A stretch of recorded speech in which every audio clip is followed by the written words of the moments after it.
بسم اللہ الرحمن الرحیم والصلاة والسلام علی رسولہ الکریم وعلی آلہ وصحبہ اجمعین۔ 17 رمضان المبارک شب جمعہ تھی اور زمانہ تھا حضرت علی رضی اللہ تعالیٰ عنہ۔ آپ کی خلافت کو 5 سال کے قریب ہونے والے تھے، 4 سال 9 ماہ ہے۔ تو آپ گھر سے نکلے تو آپ نماز کے لیے اٹھاتے تھے لوگوں کو، الصلاۃ الصلاۃ الصلاۃ۔ جب مسجد کے دروازے میں داخل ہوئے تو وہاں خارجی عبد الرحمن بن ملجم چھپا ہوا تھا۔ اس نے آپ پر سیدھا وار کیا جو ایسے پیشانی کو چیرتا ہوا سر میں اتر گیا اور آپ کی داڑھی خون سے بھر گئی۔ تو میں قربان جاؤں اہل بیت کے اخلاق۔ لوگوں نے جب اسے پکڑ لیا تو آپ نے فرمایا کہ احسنوا نزلہ، یہ مہمان ہے، اس کا اچھی طرح اکرام کرو، اور اکرموا نزلہ واحسنوا مثواہ، کہ اس کا اکرام کرو، اسے اچھا کھانا کھلاؤ اور اس کو اچھا بستر دو نرم، اور میں زندہ رہا تو میں خود فیصلہ کروں گا کہ میں نے اسے چھوڑنا ہے، معاف کرنا ہے یا قتل کرنا ہے، اور اگر میں شہید ہو گیا تو میرے بعد تمہیں اجازت ہے، چاہو تو معاف کر دو تو اچھی بات ہے، ساتھ یہ بھی فرمائے، اور چاہو تو قتل کرو۔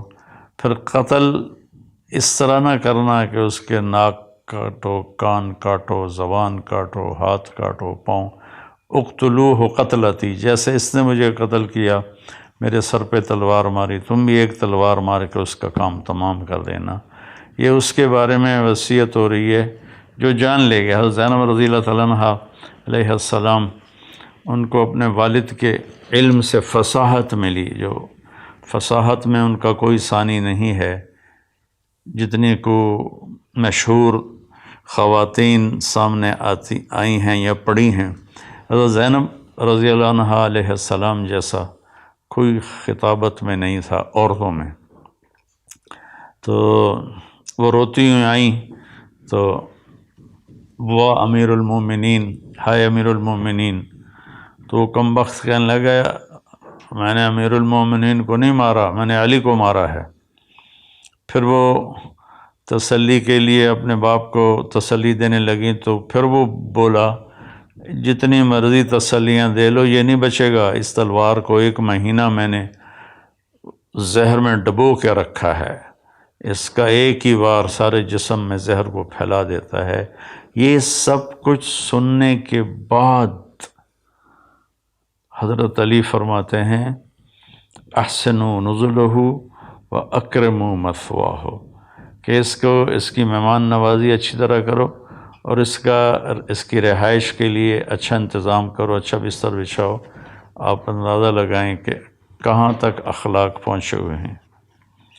ہم اختلاف رائے کرتے ہیں تو ایک دوسرے کو گالیاں دینے لگ جاتے ہیں، اور یہاں یہ ہو رہا ہے کہ وہ قاتل ہے اور آپ اس کے لیے فرما رہے ہیں اکرام کرو، کھانا کھلاؤ، پانی پلاؤ۔ میں زندہ رہا تو دیکھ لوں گا کیا کرنا ہے، میں شہید ہو گیا تو میری پہلی گزارش ہے کہ اسے معاف کر دینا، اور دوسری یہ ہے کہ مارنا ہو تو پھر بس 1 وار سے اس کی گردن اڑا دینا۔ یہ میں نے آپ کی وفات کا، شہادت کا واقعہ پہلے سنایا۔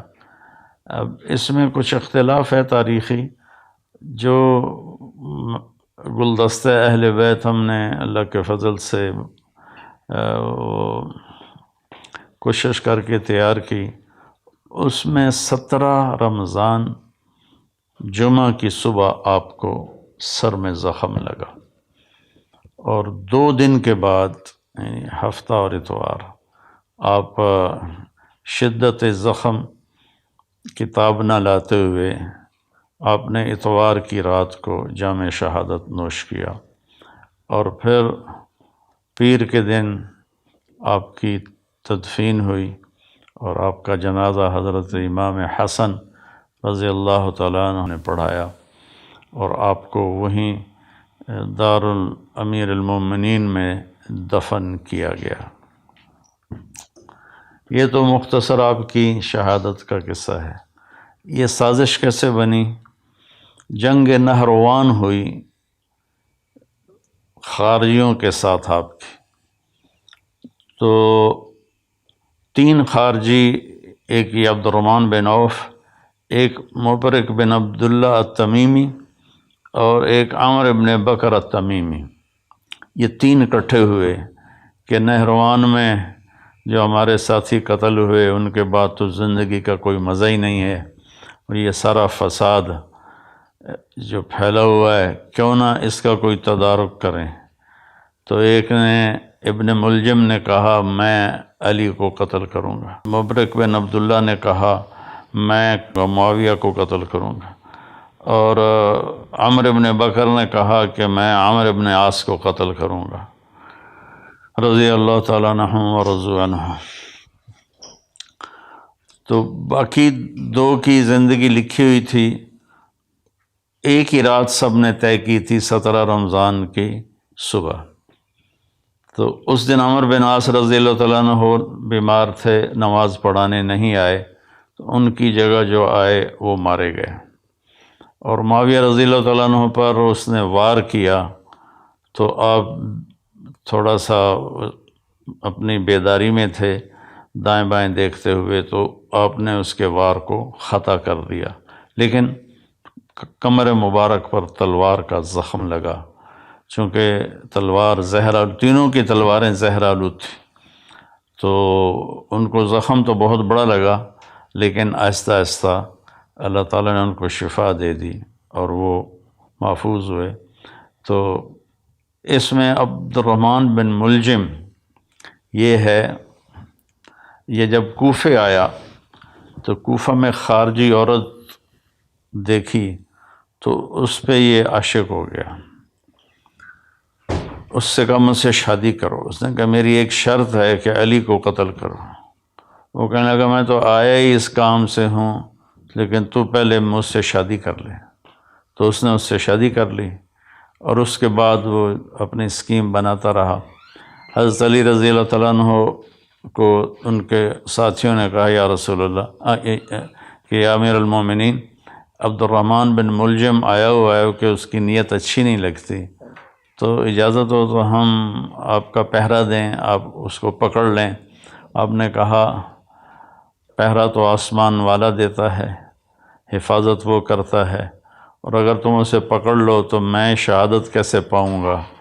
وہ بہت تنگ ہو گئے تھے اپنے ساتھیوں کی بے وفائیوں سے، اور اپنے داڑھی کو یوں پکڑ کے نا کہتے ارے تو کب رنگین ہوگی۔ اس کے پیچھے ایک واقعہ ہے کہ آپ بیمار ہوئے بہت زیادہ، تو اللہ کے نبی پوچھنے آئے تو انہوں نے عرض کی یا رسول اللہ مجھے لگتا ہے میرا آخری وقت آ گیا ہے۔ تو آپ نے فرمایا نہیں، تیرا آخری وقت نہیں ہے، تو اس وقت مرے گا جب تیرے سر کے خون سے تیری داڑھی رنگین ہو جائے گی۔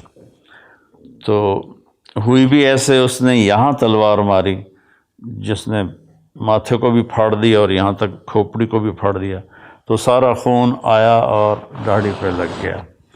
تو اتنا تنگ ہو گئے تھے زندگی کے آخری ایام میں اپنے ساتھیوں سے کہ بے وفا، غدار بہت زیادہ ہو گئے تھے، اور تو آپ نے اپنی داڑھی مبارک کو یوں پکڑتے تھے، پھر کہتے متا تخزب، ارے تو کب تو رنگین ہوگی، تو کب رنگین ہوگی۔